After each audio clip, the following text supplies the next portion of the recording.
The Wisconsin High School State Dance Competition begins tonight and runs through tomorrow in La Crosse. The DC Everest team had a send-off this morning. You're seeing these pictures.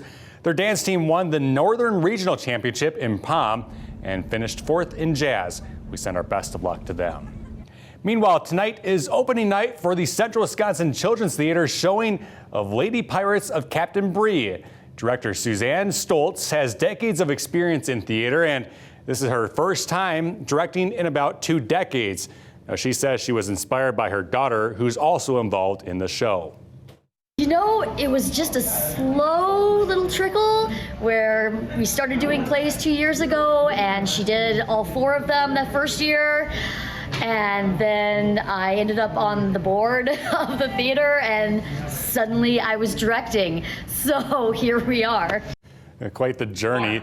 The swashbuckling crew is putting on 4 shows this weekend at the UWSP Wausau Center for Civic Engagement. Kolbe Windows and Doors, the family-owned and Wausau-based manufacturer, is celebrating their 80th anniversary. To mark the milestone, the company says they're launching a year-long initiative called 80 Acts of Kindness. The initiative encourages employees across all of their locations to support their communities through meaningful acts, both large and small. The company was founded back in 1946 by brothers Herb and Irvin Kolbe, who started repairing and building wood storm windows for local builders out of their wash house on their family dairy farm. They currently employ roughly 950 people with locations in Wisconsin and Arizona. Stocks hit a historic milestone today as the Dow reached 50,000 points for the first time. The blue chip index crossed the historic milestone after surging more than 1,100 points. Wall Street rebounded after a 3-day rout in technology and software stocks. Meanwhile, Bitcoin rose back above the $70,000 mark. Looking around Wisconsin to this, they call it Construction. And at the Milwaukee Public Museum, awards were handed out last night to architectural design teams that built these unusual pieces of work.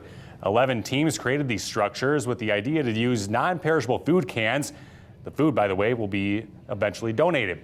One of those teams used tuna cans to be recreating one of the ancient heads seen on Easter Island. It's incredibly cool, and I heard that having protein for the cans was really helpful for families, so I'm glad that our entire structure is basically made out of protein. The teams had to use at least 1,000 cans, and awards were given out for best structural integrity, best use of labels, most cans, and the People's Choice Award.